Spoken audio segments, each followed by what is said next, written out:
We hope all you ghouls and ghosts had a wonderful Halloween. Hopefully, it was a better Halloween weekend this first weekend in November than the Chicago Bears had as they went down to New Orleans and fell to New Orleans Saints 24-17. Their record now 2-7. And we're here to break it down on the Sports Cubicle. I'm Mike Mercado. It's the marvelous one, Dan Marver and Devin Tingle to join us as we mourn the tears as in the Louisiana swamp, the Chicago Bears found a way to not only lose, make it interesting, also frustrating, and maybe also what I've been saying the last few weeks, a whole lot of nothing. We've learned nothing about this team except being reinforced of things we've thought of from the beginning of this season. Some quick stats before we get into what we saw down in the Superdome. We had a interesting game from Tyson Bagent, huh? 18 for 30, 220 yards, 2 touchdowns, 3 interceptions, and a fumble.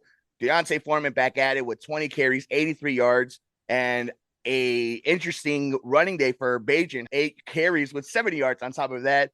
He'll fumble himself, DJ Moore fumbling the ball, and Taysom Hill looking like a superstar.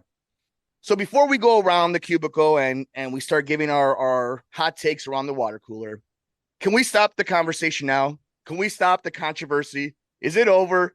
Can we finally put to rest that it's an awesome story that Tyson Bagent, a Division II quarterback, not only is in the league, not only is playing in the league, not only has won a game in the league, but has started multiple games in the league. That is Hollywood stuff as it is already. We don't have to make it bigger than it is. We didn't have to do whatever they were doing on prime time trying to talk up Tyson Bagent, which is no fault of his own. Whoever was telling that to Collinsworth and all the national guys about Justin Fields needs to watch Tyson Bagent. What are we watching now? Let's throw it to Devin. Devin, what did you see down in New Orleans?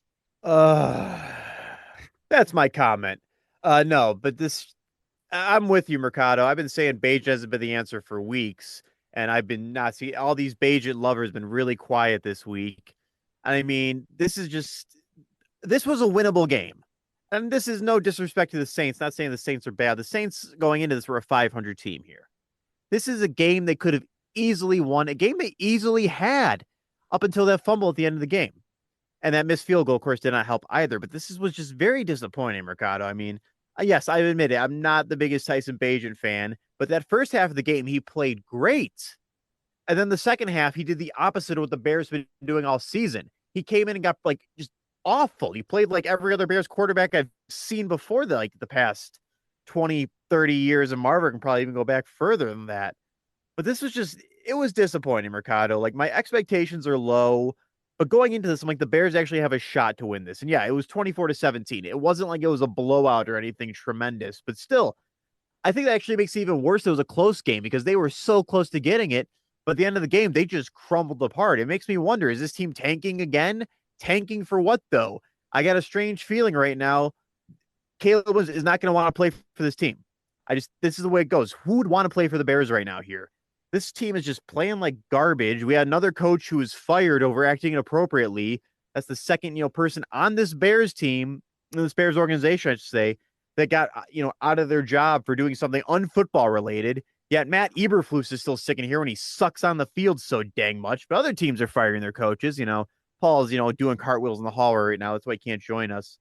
But this was ugly, Mercado. This is pretty much what I want to say here. I mean, Tyson Bagent came out looking hot. I thought maybe I'm wrong with him. And that second half, he fell apart here. But the Bears had the chance to win this, and they freaking threw it away. And they played better than they did last week. The defense remembered how to tackle people. But this was just pretty disappointing. But, Donta Foreman, I will give him credit.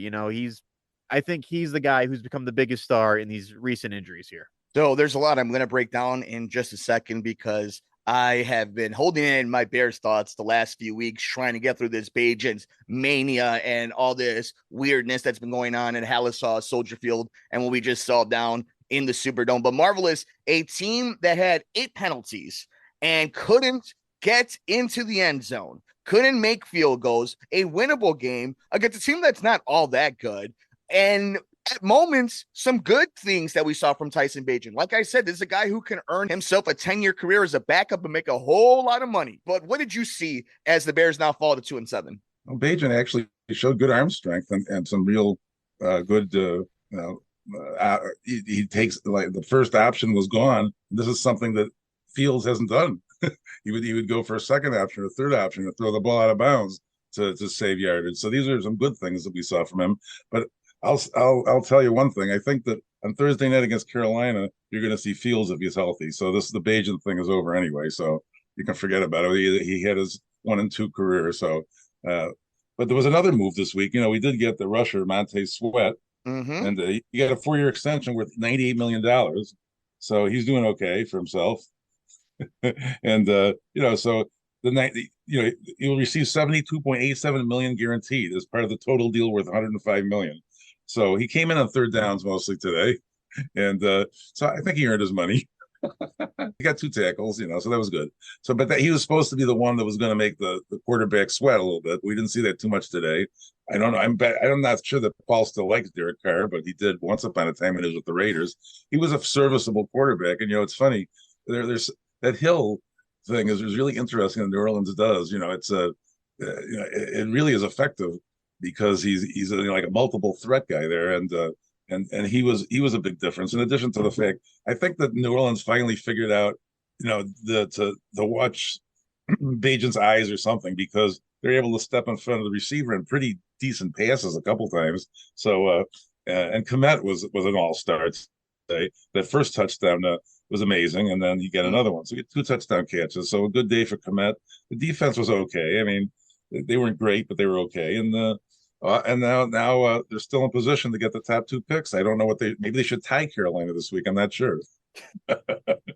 That would be very much the 2023 season to see a tie between Carolina and Chicago. Now, it's interesting. You did bring in Montez Sweat. I think just early on, him coming in to find a new system, new team, all that. We'll see probably more of them, especially this coming Thursday against Carolina. Billings gets an extension as well. So we're seeing that they're now trying to invest money into that front line, the defensive line here on the Chicago's defensive side. And we'll see what happens with Jalen Johnson and this offseason with that. And, it's interesting. We brought up the culture of this team, right? And Devin, you brought up a great point. 2 coaches on this coaching staff now have been fired, and both under weird, suspicious things, right? At the very least, creepy things. We don't know yet, allegedly, all this craziness. But of course, there's so much mystery behind everything. And yet this team couldn't go after Jalen Carter.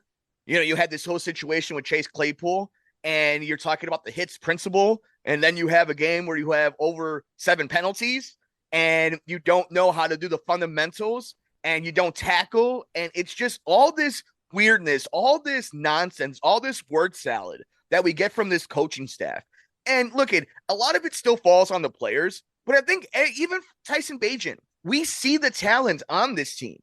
You can imagine if you had whether it's a more, I don't know, a better CEO of a head coach than Matt Eberflus, or a better coordinator than a Luke Getsy, but something that's not right with this chemistry. You think the chemistry is funky at the United Center with the Chicago Bulls? This is even weirder. This potion, this whatever ingredients you've put together, this meal is not working. It hasn't worked. It hasn't worked in 2 years. Devin, you bring up the word tank. At what point does the dream of tanking and getting all these draft picks, when especially after you just traded a top 37 pick to get Montez Sweat and then had to pay money on top of it instead of waiting to the offseason, potentially sign him? Do you trust this front office? I like Ryan Poles. I'm rooting for him. But do you trust any one of these guys on this coaching staff and this front office to develop talent? I'm waiting to see it. And anytime it's a step forward that you think you see something, it's 2 steps back. And that's the most frustrating thing I see about this team right now. Devin, closing thoughts on what's been a long week. It's been such a long week as a Bears fan. Just so much nonsense in a week where you bring in and sign defensive tackles, defensive ends, you fire coaches, and you drop the ball down in New Orleans. Hey, they literally did drop the ball in New Orleans. Tyson Bagent can open his own baker with all those friggin' turnovers he made today. Gosh, can't even talk it. I almost swear it again. This team is it's just disappointing at this point here. It's like, at what point do we stop believing the hype at the beginning of every season? Mercado is just where I'm at this point right now. They're 2-7. Even when they're playing good football, they still manage to blow it in the end here. And as we just learned from the Bears going all the way back as far as I can remember, they cannot seem to develop good young talent here. I mean, Brian Urlacher was a unicorn of everything here, but let's just take a look at every quarterback they've drafted in the first, in the first round, who fizzled into nothing, because that's pretty much what they all are now. I think Justin Fields is the only Bears quarterback who's currently starting right now, or will be starting. Every other quarterback's gotten back up or out of the league because they're old. And come to think of it, other than Kyle Orton, I cannot think of a Bears quarterback that left the Bears and became a starter anywhere else. And just this is where we're at right now, and it's pathetic. And yes, I'm glad you brought up Jalen Carter, Mercado, because remember, they want to keep the culture of this team here. But let's just take a look. We had another coach who was invaded by the FBI, raided by the FBI, got fired. They have a running back coach who's acting inappropriately, gets fired. What is the culture of this team? Losing? If that's the culture they want, it's a terrible culture. It's a damn terrible culture. But, the McCaskies got their heads so far up their asses, I would not be surprised at this point anymore here. And just my closing thoughts are, you know what? They don't have to tank against the Panthers. They got we had the Panthers #1 draft pick next year. So let's try and actually get a friggin' win. And gosh, FCC needs to make the F word legal for me and only me. Just this is just getting pathetic. It's getting sad. And it's at the point where literally I'm at the point where I'm like, I don't even want to watch these games till the end here, because no matter what, they always in the end just seem to be really disappointing. This team does not know how to close out. Maybe we need to bring in Tim Tebow or something. I don't know. But Bears, do better. That's my closing comment. Just do better. Marvelous.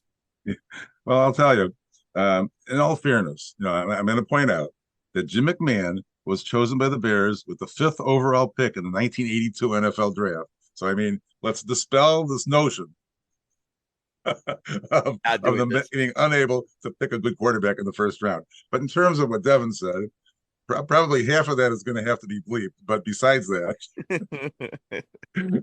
so the McCaskies don't sue us. But in any event, I think that developing, I'd like to see them obtain talent that's already developed. Actually, that would be even better. But the problem is with the draft pick, it's going to be an unknown. I mean, the kid from USC won't have any choice unless he refuses to come here somehow. That doesn't happen to my knowledge. But he's a junior, Marver. He could stay another year if he wanted to. Caleb Williams. That's true, but I think that the money talks. So he's coming out. But in any event, maybe the Bears will trade the #1 pick. That could happen too, and then they have whatever. But be that as it may, it looks like another. Are they going to be 3-14 again this year? It's possible. They still have, many winnable games, it would look like, on the schedule, but who knows? I mean, they still have to play Detroit, Minnesota, and Green Bay from their own division. They haven't played Detroit at all yet.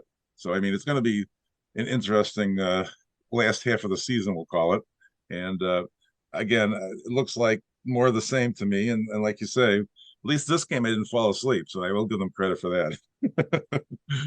The Bears fall to the New Orleans Saints 24-17. Now the record is a wonderful, beautiful 2-7 for all you draft lovers. Just waiting to see who goes down the bottom of the barrel between the Carolina Panthers and the Chicago Bears. And oh boy, is that a date with destiny coming down the wire this coming week between the Panthers and the Bears. We'll see what happens. Will Justin Fields come back? And it'll be interesting what nonsense comes out of Hallishaw this week. Now, it seems like that should be a sitcom or a reality show. That'll be ratings bonanza. Just wait. And then the year that they're on Hard Knocks, they're going to be the worst, most boring season of Hard Knocks, even though every other season is just a wonderful circus clown of a show. Well, we want to know your thoughts. We're on Twitter at Sports Cubicle TV. We keep this show rolling here on the Sports Cubicle. It's the marvelous one, Dan Marver. It's Devin Tingle. I'm Mike Mercado.